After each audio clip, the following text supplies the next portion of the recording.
Okay guys, I know this is going to surprise you looking at the box here, because everyone knows I've hunted for several years now out of TX5 saddles, and I still will, okay? But, you know, I get all these questions on the boards all the time, everyone does, about what are the top saddles out there, what are the most comfortable saddles out there, and I always say TX5, right? For good reason. They are extreme. I mean, they are the lap of luxury. I put a video out last year about why we like the TX5 saddles, and I was very quick to say at the intro of that video that, you know, I'm not saying the TX5 saddle is the best out there. It's good enough for me, good enough for my son.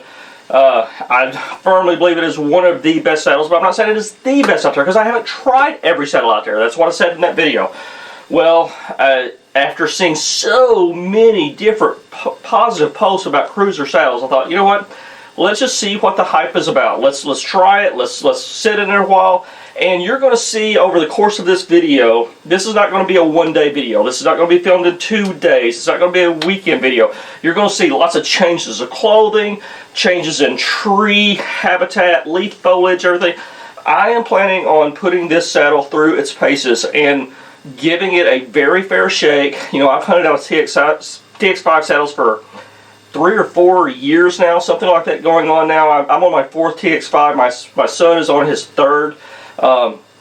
We put them, you know, through the gauntlet.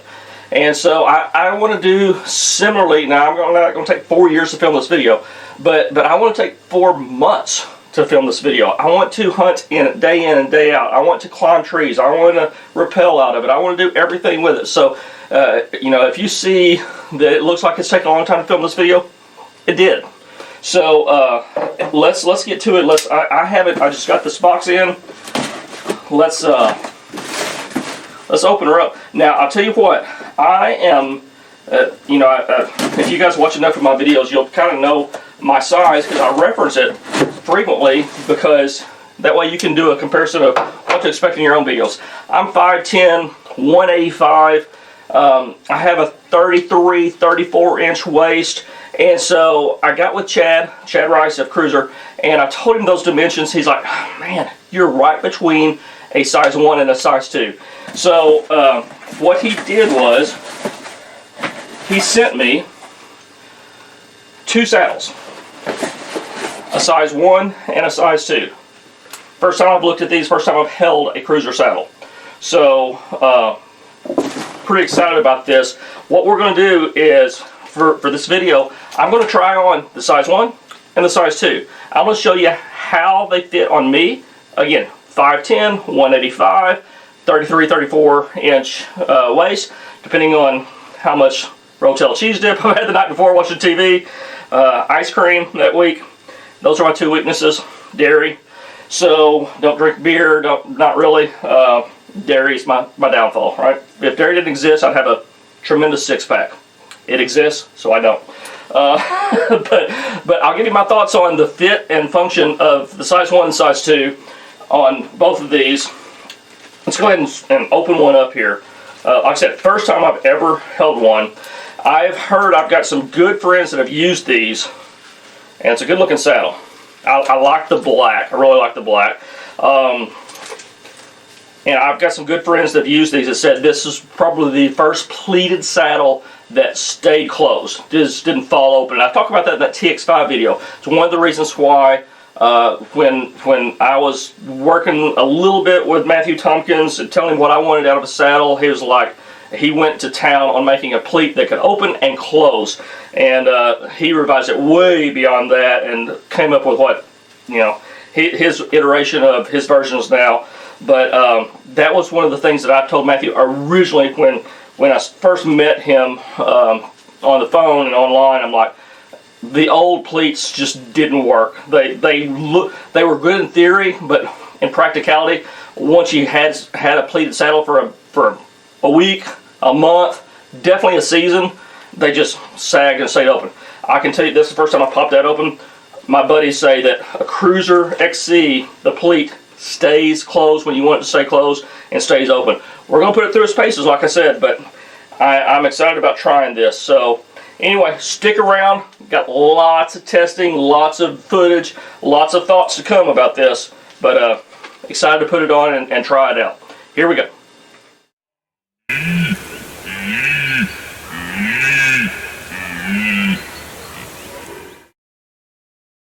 Okay guys, we're going to go ahead and move outside so we got a little bit better lighting. Hopefully the wind doesn't affect us too much. But again, we've got Cruzr's XC saddle here. You see it all the time on the boards. People recommend it for comfort. And again, I fall right in between the size 1 and the 2, according to Chad Rice, the owner of Cruzr. So he sent me 2 of them. So we're going to go through and compare them a little bit, contrast the size difference. And I went ahead and put on my hunting pants. Obviously, I get this question from time to time. I'm a huge lover of Predator Fall Gray. This is my favorite pattern in the world, bar none, by far. This is their new G2 pant. It is actually Sherpa lined. It's made for temperatures between 30 and 50 degrees. Of course, you can go lower with base layers and things like that. But so it will be a little warm out here today, but it's a very thick pant. I wanted to put that on there because it's going to simulate a real hunting condition and scenario of what I would be wearing come November. So we're going to look at size difference first, and then we're going to go ahead and put them on and show you how they fit me. So if you're in between that size like I am, you can figure out what would possibly work better for you as well. So again, this is the size 1, and you can see it's a smaller saddle, smaller size saddle. The size 2 is sitting right here. So let's go ahead and lay one on top of the other one, and then show you exactly how it looks with what you can see, the material and everything that's sticking out on the other side. So you can see Chad's bridge here, Amsteel bridge. Looks like it's a full berry here, going through a Cruzr knot, which makes it completely adjustable. We're going to go ahead and adjust it out so I can lay this flat. Of course, it comes with leg straps with nice little, looks like little cobra buckles. I'm not sure if they're actual cobra buckles, but I know the one on the waistband is actually a cobra buckle. It says Cobra right on it. So we're laying it flat so that I can lay it here perfectly on it. I'm going to match up the bridge loops on the left side, make sure it's perfectly laying on top, and then you can see the difference here, the material difference of the size 1 and a size 2. So a size 1, you're looking at 11.5 inches from the top of the saddle to the bottom of the material. Since they're laying perfectly on top of each other, a size 2 is going to be 14 inches. So you got the difference there of a little over, if I stretch it, probably about 11 3/4 to 14. So there's the size difference in a size 1 and a size 2. And then width-wise, you've got here probably an extra full inch of width-wise going that way. So that's the difference in the size 1 and a size 2 is an inch this way, and then you got 2.5 inches up and down. So let's go ahead and try one on here. I'm going to try the size 1 on first. And just because I'm reviewing somebody's saddle, I'm not going to change my opinion. You guys know me. I'm notorious for saying I hate stepping through a saddle. I can tell you so far, this is the only drawback I see. And a lot of people, this does not matter to them. I love an openable saddle. Okay, stepping through a bridge isn't that big a deal when you're first starting. It's just at the end of the hunt if I'm messy and nasty and muddy and I don't know. It's just a whole lot easier to unclip a bridge. But then, you know, you got to worry about how do you attach it and still keep the adjustability, all that. So anyway, it is what it is. Most saddles do not have openable bridges. Just something I've come to really appreciate on a saddle. Okay, so obviously we can go all the way out to there with our bridge, and then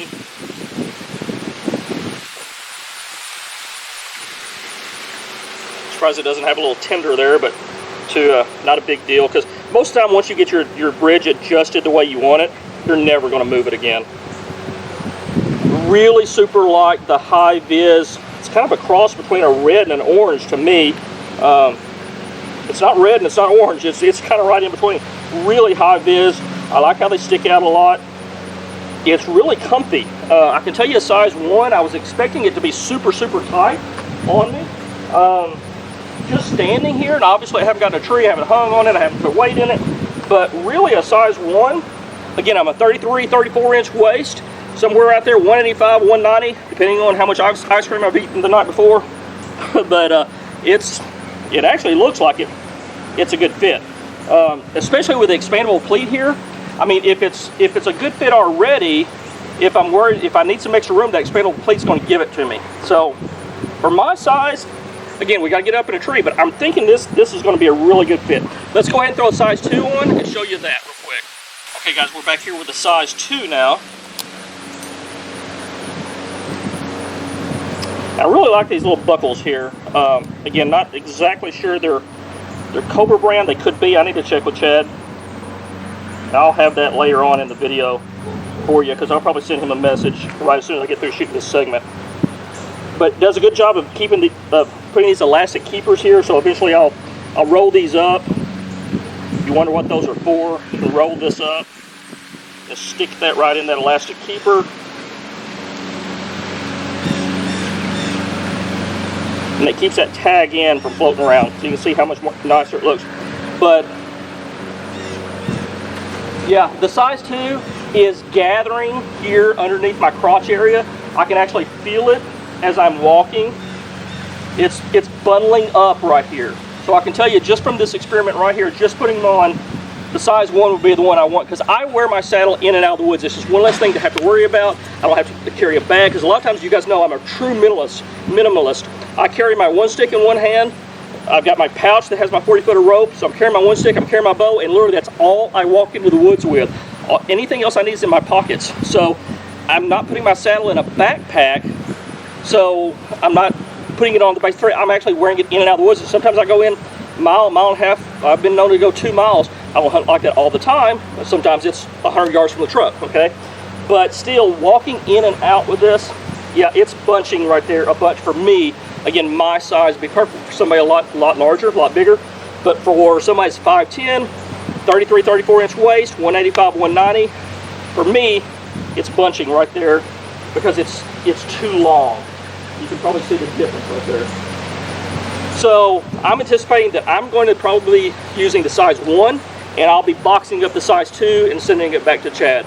Let's go out to a tree, hang for a little bit, show you the differences of what they look like in a tree. Okay guys, I'm still in the size 2. You saw me over at the front of the deck. We're going to go ahead and come out to a tree in my backyard. I'm not going to go in the woods this time just for lighting effects and purposes. I want you to be able to see a little bit better. You can see how I'm running the bridge here is probably about the way I would hunt with it. So you can have it all the way out. I'm probably, this is about a length of bridge that I like. And I'm not sure exactly what that is. I just know from years and years of saddle hunting that that's about what I'm going to go into. So let's go ahead and step up onto the platform. Put in. Again, my tether is going to be about forehead height, something like that, just for the purpose of showing you this.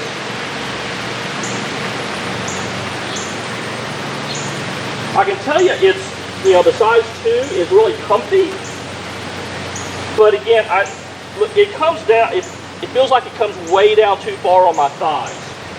So, kind of reminds me of that concept, the new concept out of that Dryad saddle, where it comes way down and supports you more like a hammock, which is kind of what this is doing.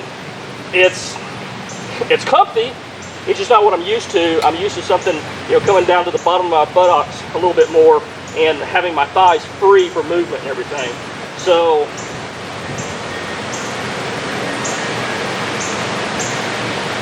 it's comfy. I just think it's a little too big, a little too much saddle for me. To be honest, I don't even know if the pleat is even having a chance to expand and work, because there's so much saddle above and below me. I feel like the rest of the saddle is holding me, and I don't even feel like the pleat is having a chance to perform and do its job, because there's so much saddle here on a size 2 for me. Okay, let's go ahead and unclip. And I'm going to change out saddles. I'm going to put the size 1 on.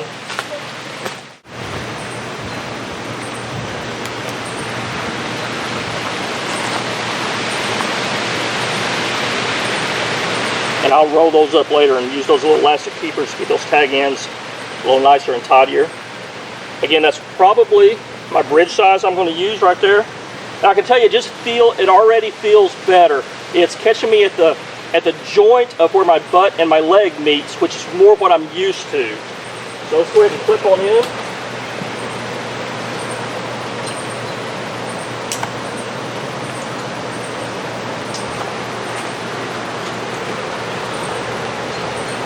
Yeah, that's a It's a much better experience from a comfort standpoint of not having everything bunched up right between my legs. The excess fabric is what I'm referring to. You can see how these lineman loops really stick out really well. You guys know I'm a huge fan of TX5 and Matthew Tompkins Viper loops that stick forward. Those stick really forward. These stick way out, which I like. So, go ahead and get this out of the way for the video. And I do the same thing when I'm hunting too. I don't like it dangling. Yeah, even, again, these pants are Sherpa fleece line. They're super thick. I mean, I'm sweating in them right now. And it's actually a cool morning out here. We're doing this in the morning before the sun gets up too high. And I'm already sweating in them. So I probably would not have thicker pants on than this hunting at least up into December. Then I may put some base layers on it. But I have no doubt that putting some mid-size, mid-weight base layers on them, merino wool, something like that. I've still got room. I had tons of room of expandability in the belt buckle. And I can actually feel it. See, I can tell now that it looks like the pleat is actually doing its job. Go ahead and stand up. See, I can close it if I wanted to for walking in and out. But then we'll go ahead and let you see.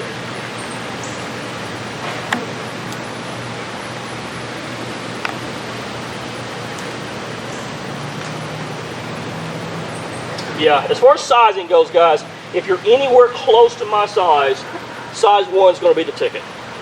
Just for me. Really, really, and it's a super comfy saddle. It really is.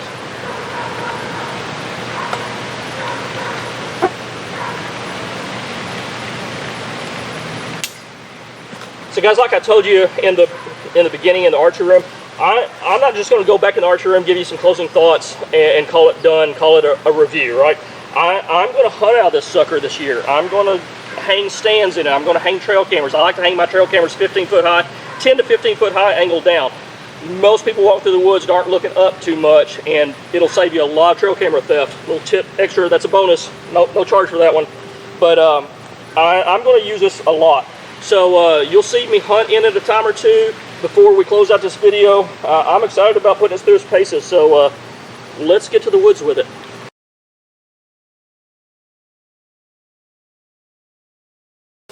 Okay guys, one of the things that I promise that you'll figure out about me is that I stay true to my beliefs no matter what. So, you know, I have been adamant over the years that I love an openable bridge. To me, I know there's a couple guys out there who are like, well, I can't believe, do you step through your underwear? I don't wear muddy boots with underwear. I don't have big clodhoppers on.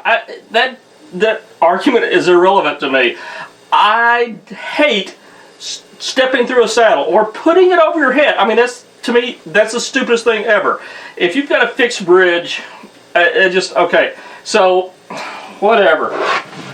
I want to hunt a lot out of this Cruzr XC this year, right? I want to put it through its paces. I want to give it its fair shake. I want to see how comfortable it is. Everybody's been talking about it. And so, you know, I'm really excited about trying it. But this bridge, we got to do something about it, right? I'm not stepping through or putting it over my head or any of that garbage this year. So what we're about to do is we're going to take, you know, Chad does a great job here with you know, splicing in and girth hitching. This is a full berry M seal, I can tell. It's got a Prusik over here, makes it fully adjustable. It's a great bridge if you like fixed bridges, right? I don't. I'm not backing down from that. So what we're about to do is I'm going to, I was trying to see if I've got enough room here to open up this Prusik knot, really kind of open it up, and I may. I'm going to see if I can open it up enough and slide this out, because what my goal is, I'm going to slide this out, I'm going to undo this girth hitch over here, and then I'm going to girth hitch onto a carabiner, and I can clip the carabiner onto this bridge. So if I have to undo the stopper knot to slide it out of the Prusik knot, again, this is probably voiding a warranty, right? I don't care. This is what I'm going to do to be able to hunt with this sucker all year. So if I have to undo the stopper knot to slide it out of the Prusik knot so I can ungirth hitch it over here, put a carabiner on it, put it all back together, I will. So next time you see this sucker, and when you see me wearing it in the future, I'm going to have a carabiner on it so I can open it up, clip over here, and just take it off. That's how I love to wear a saddle. Sorry, sue me.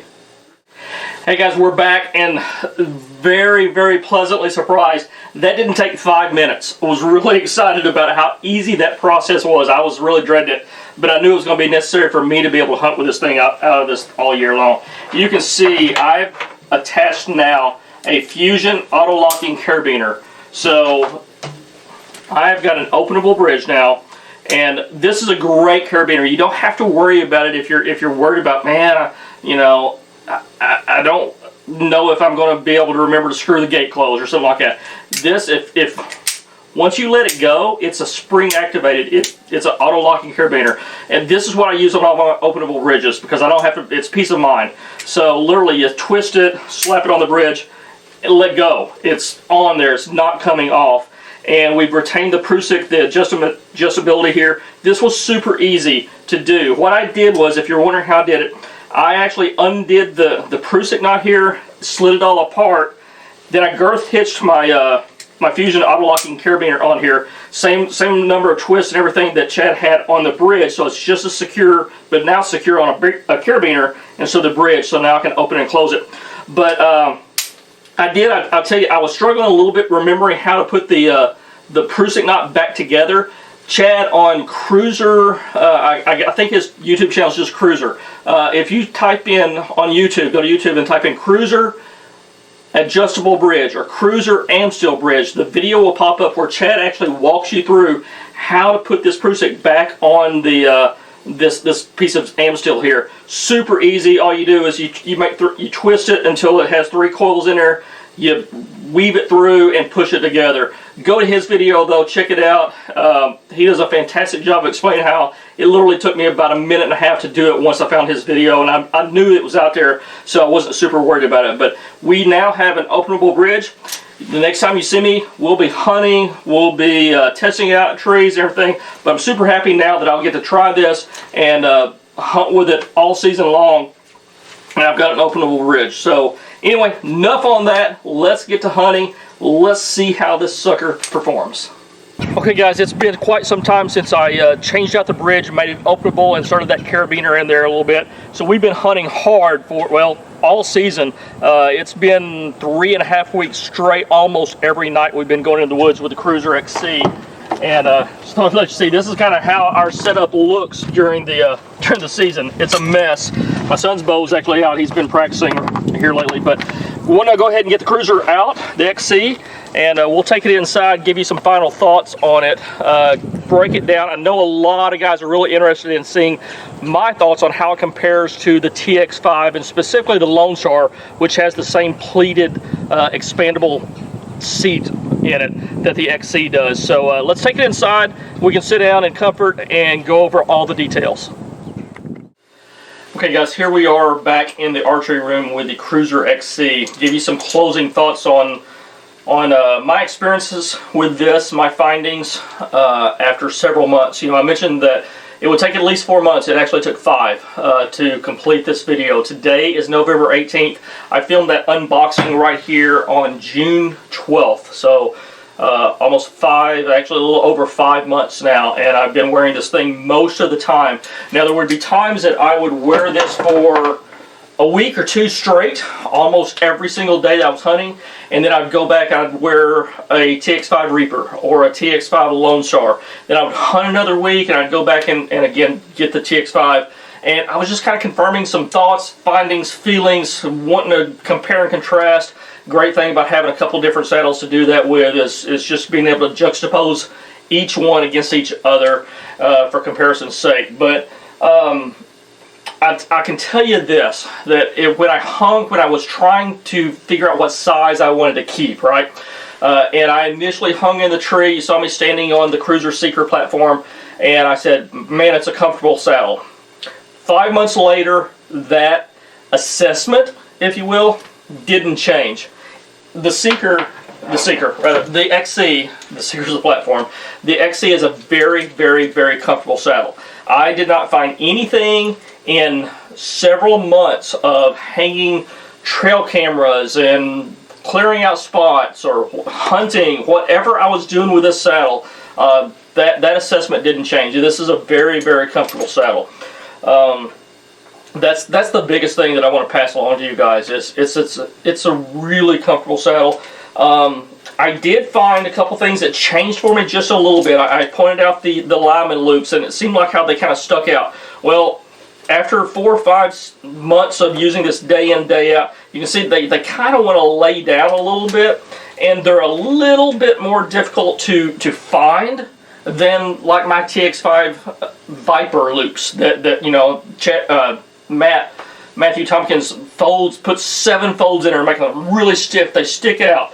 And these initially stuck out, and it seemed like they were just a little bit harder to find. Not a big deal whatsoever, but I did notice that throughout hunting with this over and over and over. The pleat, you can see it stays pleated. I actually was discussing this with a buddy of mine, and he was kind of asking some questions about it, and it almost seems like these edges on the inside of this fold and the outside of the fold, it almost seems like they're heat seared. Like, I don't know if they've got a process, and I did not ask Chad this, if they've got a process where they lay it in, like, you know, like what do you call it when you get a shirt decal on, you know, and they press it on. It's almost like they've got a heat sear press or something. They're pressing this in because it's a very defined edge that it almost won't pull out. And I believe, and again, I didn't ask Chad this, it almost seems like it's heat seared, but it really still holds, and you see there's some dirt on it here where I've been hunting, but it really holds its shape really well. I've seen just like 1 or 2 people on the boards over, you know, a couple of years with this saddle's been out complaining that the pleat didn't stay closed, but by and large, in my experience, in 4 months of hunting with this, it does a great job. It really adds to a good comfort.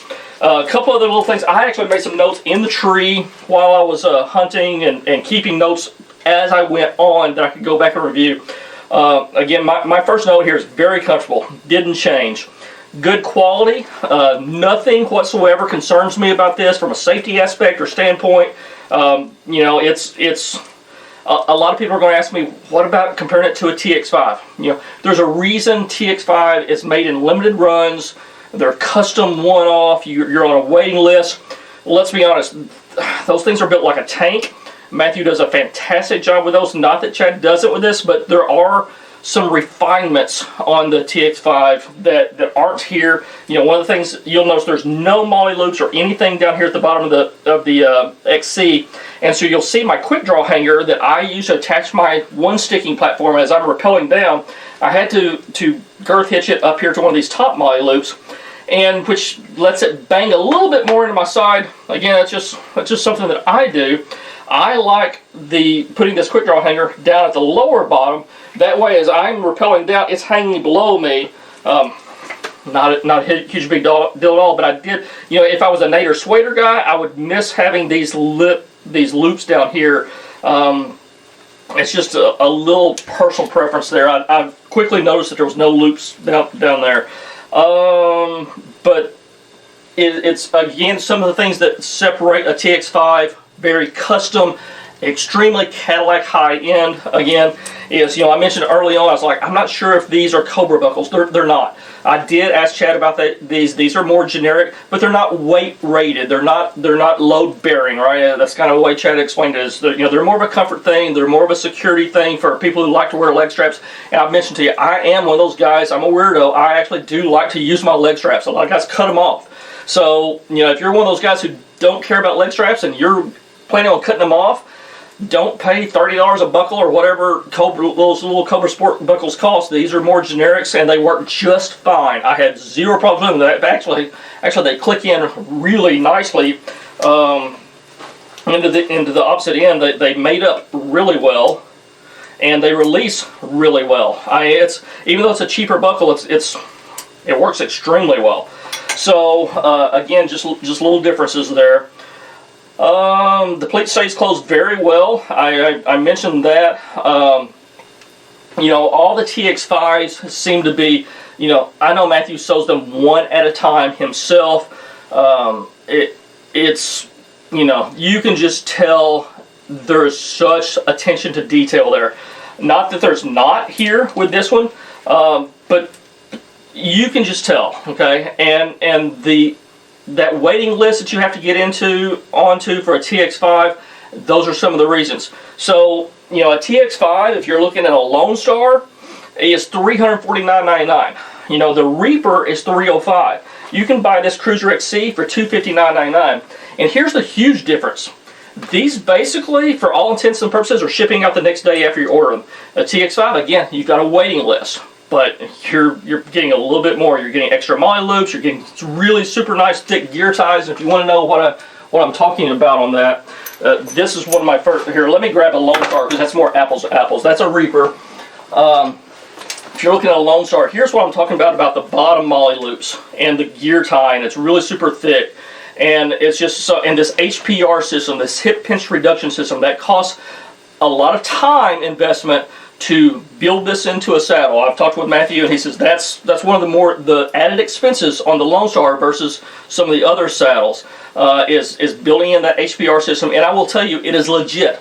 Hip pinch reduction system and the rigid stay that what Matthew calls and puts it in here is really, it really helps to keep that bridge from collapsing.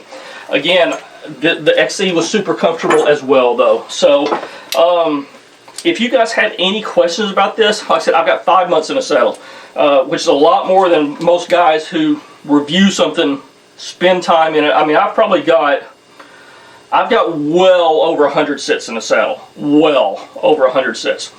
Hit me up in the comments, let me know. But I have no hesitation endorsing this thing from a quality standpoint, especially from a comfort standpoint. This is a very, very, very good saddle. The only thing that I had to do to make it fit me and my hunting style and my wishes was obviously we had to take care of that openable bridge. That was a super easy thing to do. Go watch the video that I linked to in that. Took me all of 5 minutes to do. Once you did that, this is a great, great saddle, guys. Hopefully the sizing comparison helped you guys, showing you how to do an openable bridge. My endorsement of its comfort, not that I'm anything special, but I can tell you I spent a lot of time in saddles over the last 5 years or so. It's comfortable. So guys, hopefully that helps you. We'll see you on down the road the next time we do one of these.